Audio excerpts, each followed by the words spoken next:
Добро утро. Споменах вече за една много хубава благотворителна инициатива и ти предлагам нашия разговор да започне именно на тази тема, да разкажеш малко повече за това, което ще се случи до вечера. Това е една инициатива на Magic FM. Ще се събера средства за закупуване на скъпо оборудване, да може за в бъдеще, когато децата ни трябва да се лекуват, да може това да се случва в България, не да са нужни за всяко едно дете големи средства за лекуване там. Това е много хубаво и се надявам да се събере достатъчно средства, за да може да се осъществи тази хубава идея. Кои твои колеги ще се включат? Много са. Аз не мога да ги изборя всичките. Знам някой от тях. Нора, Ани Лозанова. Калин Велов, да, много хора са. С Нора ще изпеем, освен това, и нашия дует "Именно ти". И се надявам да се получи един хубав концерт и наистина да помогнем с каквото можем. И аз се надявам наистина това да се случи. Съм убедена, че ще стане. Нека да сменим темата и да преминем на една още по-хубава такава. Ще ставаш татко. Вече може би всички го знаят. Как се чувства един бъдещ баща? За втори път вече. За втори път става това нещо. Живот и здраве. Не знам, аз от някъде изтече информация. От някъде? Медиите са доста упорити, когато става въпрос за информация. Явно. Много добре се чувствам, щастлив съм, тъй като вече имаме едно дете. Крис, който ще стане почти на 2 години, нали? Да, абсолютно. Много е хубаво и надявам се всичко да е наред. Август ли го очакваме? Живот и здраве, края на лято, не мога да бъда точен. Добре, аз знам твоите, пристрастия към това детенцето да бъде момченце. Казват, че всички бащи са слабо с дъщерите им. Не знам, аз това никъде не съм го казвал. Може би в едно интервю просто се пошегувах. Да. Че както и да е, но мисълта ми е, че аз нямам наистина претенции и разбира се, че бих се радвала и да имам и момиче. Спрели сте се на някакво име вече? Не, още не се знае дали ще е момиче или момче. Да, нямам идея още. Не знам.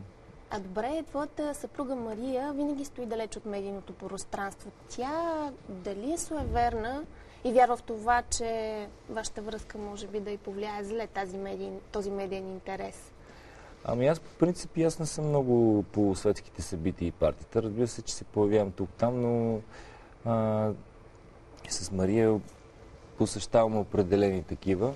И не ни е цел номер едно да ни снимат фотообективите, да сме в полезрението на медиите. Просто се случва, защото имам събития, които аз искам да уважа и сме заедно.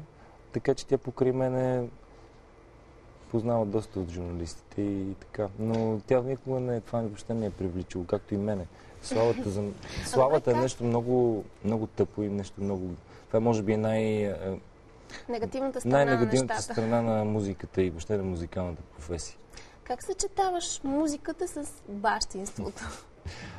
Успявам по някакъв начин. Доста по-организиран съм отпреди. Можем ли да кажем, че си най-добрият татко? Имаш ли се за такъв и най-добрият съпруг до Мария? Така имам самочувствие, че се грижа много за сина си и за Мария. Сега не знам, не мога да кажа, че съм най-добрият татко, защото все пак моята професия е много натоварена и често отсъствам от вкъщи, особено сега, когато съм на турне. Но всяко едно друго време, когато мога, съм с тях и ми липсват страшно много, когато не съм си вкъщи. Какво ще кажа? Сега ще те попитам обаче, защото спомена за турнето. Да. То вече е започнало. Нека да кажем и за нашите зрители къде да те очакват и кога. Да, турнето започна началото на февруари и ще продължи до края на март. Това е едно много взривяващо турне, където се случват чудеса. Какви, например?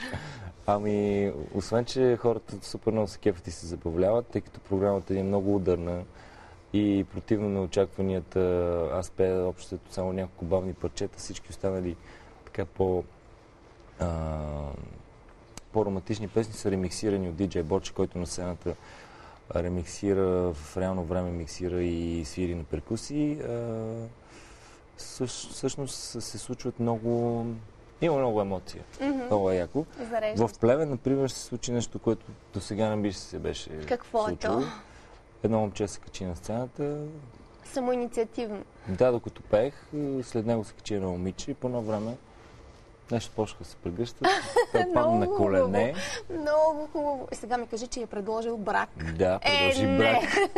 На сцената просто аз ще да падна. По време на концерт на Графа, хората се женят, предлагат брак. Много добре.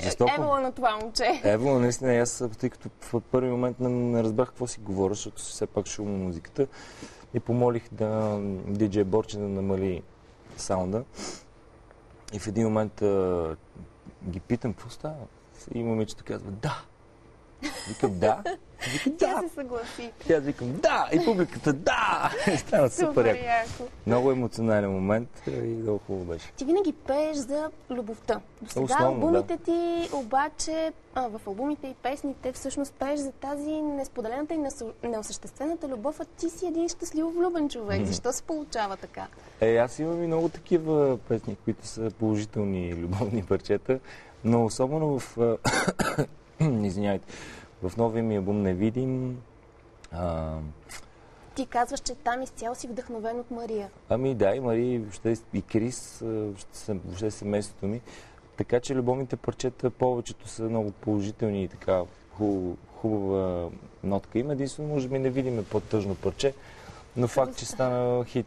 Не мога да ти го обясня. Да, това беше твоята хитова песен от албума. Тя се въртя 16 седмици, мисля, че на върха на класациите. И ако все още съществува човек, който не е чул тази песен, мисля, че сега е момента да поправите тази грешка. Нека да видим "Невидим". Тъмни сенки от десание, скрили са се под очите ми. Откривам се в бледо отражение на грешките допуснати преди. Изгубвам се отново в спомени с напразните надежди останали на хиляди парченца стъклени. В теб разбивам се. Късно е да казвам, че съжалявам за тебе вече. Сякаш съм невидим. Късно е да мога лентата да върна за тебе вече. Сякаш съм невидим. Виждам как през задното стъкло миналото гледа отстрани. В празната страна в моето легло не може да заспи тъгата ми. Изгубвам се отново. Защо си се искал да бъдеш невидим? Добър въпрос. Ами като дете си представя, че ако съм невидим, ще направя хиляди неща, като това да отбера банка и да има много парички. Някакви такива глупости, да. Много интересно, че това парче по някакъв начин... Аз съм много щастлив, че то е по-особено и всъщност има много музикантски елементи вътре. По-особено? Ами по-особено, мисля, че не е стандартното парче, което се очаква от един поп-изпълнител и няма аналог, поне аз не го виждам в български парчета, дори и в чуждите. Смисъл, че е някакво различно е парчето и може би това го прави веднага хората го забелязаха, не знам. Може би това го е отвело и в класацията на MTV, защото знам, че и там се върти. В World Chart Express, да, също го пуснаха. 11-то ми парче, което там се завърта. Какво друго иска да ти кажа? Албумът също е много силен. Там имаш и дуети само с... си хвала Добре, позволено е, мисля, че има защо. Там имаш дуети с твои колеги, като Любо, Елица и Стунджи. Изцяло твой ли беше идеята или взаимна? Ами да, мои са идеите за дуетите. Специално за това парче с Любо и с Орлин, което се казва "Заедно". Това всъщност ще е следващия сингъл от албума. Нашата обща песен от нашото трио, което сингъл ще се появи "Живот и здраве" края на... Не, всъщност в началото на март ще тръгне по радията. Ето, очакваме новия сингъл на Графа в началото на март. Видеото е на Васко Стефанов, режисьор. Той ще се появи той в началото на март. Много готино видео. Пак ще идваш при мен, усещам аз. До вечера ще сме трима. Вече ще сте трима, съгласни съм. До вечера е Евровизия. Да, аз съм бях забрал.